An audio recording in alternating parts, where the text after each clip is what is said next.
నర్సీపట్నంలో 9వ తేదీ ఆయన జగన్మోహన్ రెడ్డి గారు నేరుగా అడ్రస్ చేయబోతున్నారు. ఆ కాలేజీకి వెళ్తున్నారు ఆయన. సాకల్యంగా మాట్లాడతారు, వివరిస్తారు. అక్కడ స్టూడెంట్స్ తోటి వాళ్ళ తల్లిదండ్రులతో కూడా మాట్లాడతారు. స్పీకర్ అన్నారు కదా ఆయన బాత్రి గారు, జీవో లేదు ఇంకా కాలేజీ ఎక్కడ ఉందని. సరే జీవో ఉందా కాలేజీ ఉందా రేపు ఆయన వెళ్ళిన తర్వాత ఎట్లాగో తెలుస్తుంది జగన్మోహన్ రెడ్డి గారు. ఆయన కార్యాచరణ ఎలా ఉండబోతోందండి జగన్మోహన్ రెడ్డి గారు? ఖచ్చితంగా జగన్మోహన్ రెడ్డి గారు రేపు విశాఖపట్నం 19వ తేదీ విశాఖపట్నం కేంద్రంగా బయలుదేరి ఒక 60 కిలోమీటర్ల దూరంలో ఉన్నటువంటి నర్సీపట్నం మెడికల్ కాలేజీకి వెళ్తున్నారు. ఈ మెడికల్ కాలేజీ మార్గ మధ్యలోనే Visakha steel plant, Nellimarla jute mill, ఏదో 2-3 ప్రోగ్రామ్స్ కూడా పెట్టుకొని అల్టిమేట్గా మెడికల్ కాలేజీకి వెళ్తున్నాడు. 60 కిలోమీటర్ల దూరం ప్రయాణించబోతున్నారు రోడ్వేలో. ఖచ్చితంగా ఇది ఆంధ్రప్రదేశ్లో జరుగుతున్న అనేక పరిణామాలకు కీలక మలుపు తిరగబోతోంది. ఎందుకంటే విశాఖ ఒక ప్రతిపక్ష నాయకుడిగా, మాజీ ముఖ్యమంత్రిగా, అన్నిటికన్నా మించి ఒక కీలకమైన అష్యూరెన్స్ ఇచ్చిన వ్యక్తిగా ఈరోజు నర్సీపట్నం మెడికల్ కాలేజ్ కావచ్చు, విశాఖ స్టీల్ ప్లాంట్ కావచ్చు, ఈ రెండు జగన్మోహన్ రెడ్డి పర్యటనతో కొత్త రూపం దాల్చుకుంటుంది.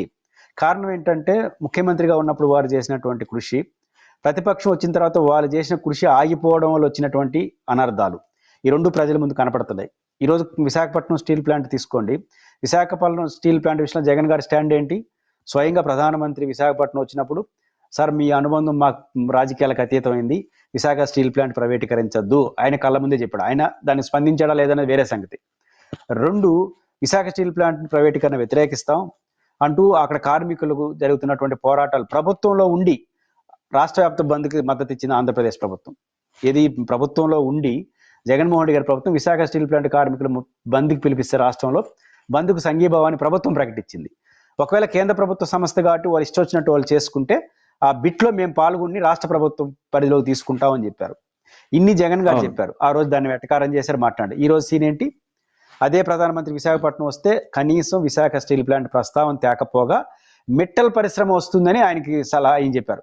మెట్టల్ అంటే విశాఖపట్నంకి ఆనుకూల వస్తూ ఉంది అంటే గవర్నమెంట్ ఇన్స్టిట్యూట్ ఏమైపోతుందో ఇప్పుడు దీన్ని బట్టి అర్థం అవుతుంది. 2, ఈరోజు కేంద్ర ప్రభుత్వం ప్రైవేటీకరణ చేస్తే మన దగ్గర సమాధానాలు లేవు, చేస్తారు, ఏదేదో మాట్లాడే పరిస్థితి వస్తున్నారు. ఇది కార్మికులు ఈదిలోకి వస్తే ధర్నా చేస్తారంటే అరెస్టులు చేస్తున్నారు. ఖచ్చితంగా జగన్ గుర్తొస్తారు కదా కార్మికులకి. 2, నర్సీపట్నం అంటే స్పీకర్ గారు ఎందుకు అన్నారో ఏమన్నారో నాకు తెలియదు, కానీ వాసుదేవ్ గారు బేసిక్గా జీవో ఉంది. నర్సీపట్నం మెడికల్ రాష్ట్రంలో 17 మెడికల్ కాలేజీలకు జీవో ఉంది. ఏంటి ఆ జీవో అంటే పర్మిషన్. మెడికల్ కాలేజీలకి దశలు అర్థమవుతుందో లేదో పెద్దలకు తెలియదు, కానీ మొదటి దశ కేంద్ర ప్రభుత్వం in principle permission to colleges permission ఇచ్చిన తర్వాత మన బిల్డింగ్ ఇన్ఫ్రాస్ట్రక్చరు మెడికల్ హాస్పిటల్ కట్టేసిన తర్వాత మనకున్న ఇన్ఫ్రాస్ట్రక్చర్ కెపాసిటీని దృష్టిలో పెట్టుకుని ఎంబీబీఎస్ సీట్లు ఇస్తారు, నేషనల్ ఐఎంఏ. కానీ ఇది కదా ఇప్పుడు 2వ దశలో ఉన్నాం మనం. బిల్డింగ్లు కట్టేసి మెడికల్ సీట్లు తెచ్చుకోవాలి. ప్రాథమిక దశ జగన్ పూర్తి చేసేసాడు. అదేంటంటే పర్మిషన్స్. 17 మెడికల్ కాలేజీలకి పర్మిషన్ ఉంది కేంద్ర ప్రభుత్వం నుంచి. నర్సీపట్నం మెడికల్ కాలేజీ కూడా పర్మిషన్ ఉంది. కానీ పర్మిషన్ లేదనేది ఎట్లా చెప్తారు?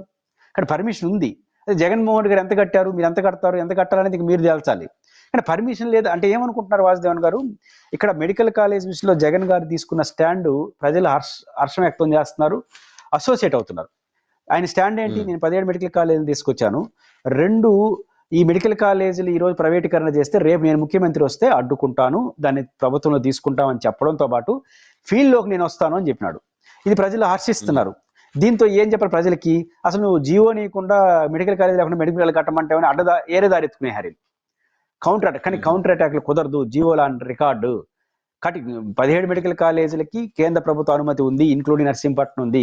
మీరు ఎప్పుడైతే ఇట్లా మాట్లాడుతున్నారో జగన్ గారి ప్రయారిటీ పెరుగుతా ఉంది.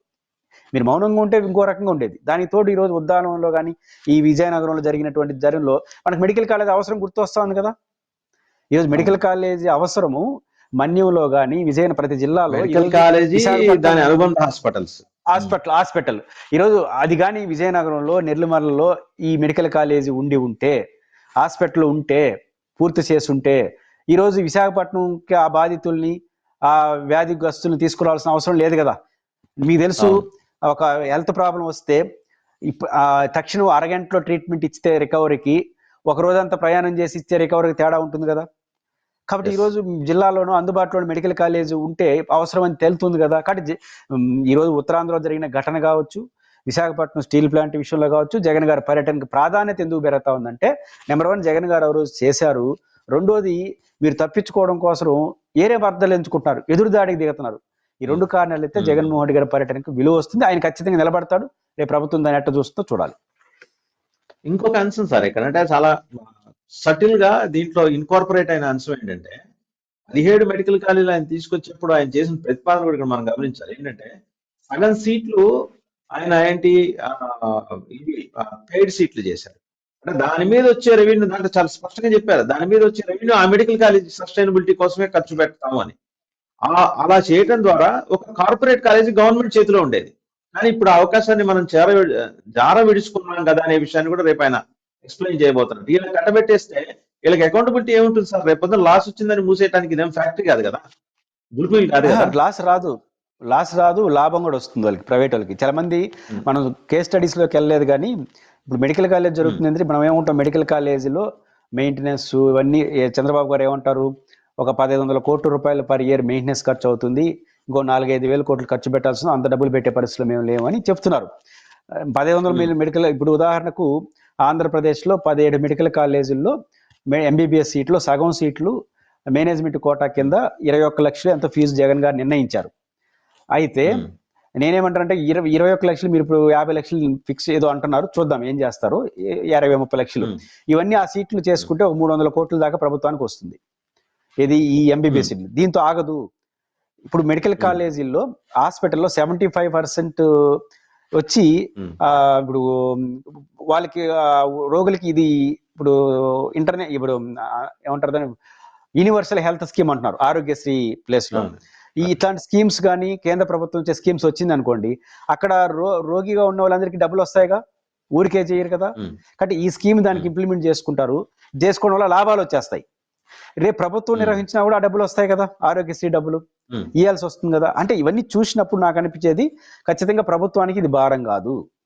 ప్రభుత్వం తప్పించుకోవడం కోసం, ప్రైవేట్ రంగంలో పెట్టడం కోసం భారం అనే పదం వాడుతుంది తప్ప, ప్రభుత్వం జగన్మోహన్ రెడ్డి గారు రూపొందించినట్టుగా ఆ 50% సీట్లు మేనేజ్మెంట్ సీట్లు కంటిన్యూ చేసుకోండి.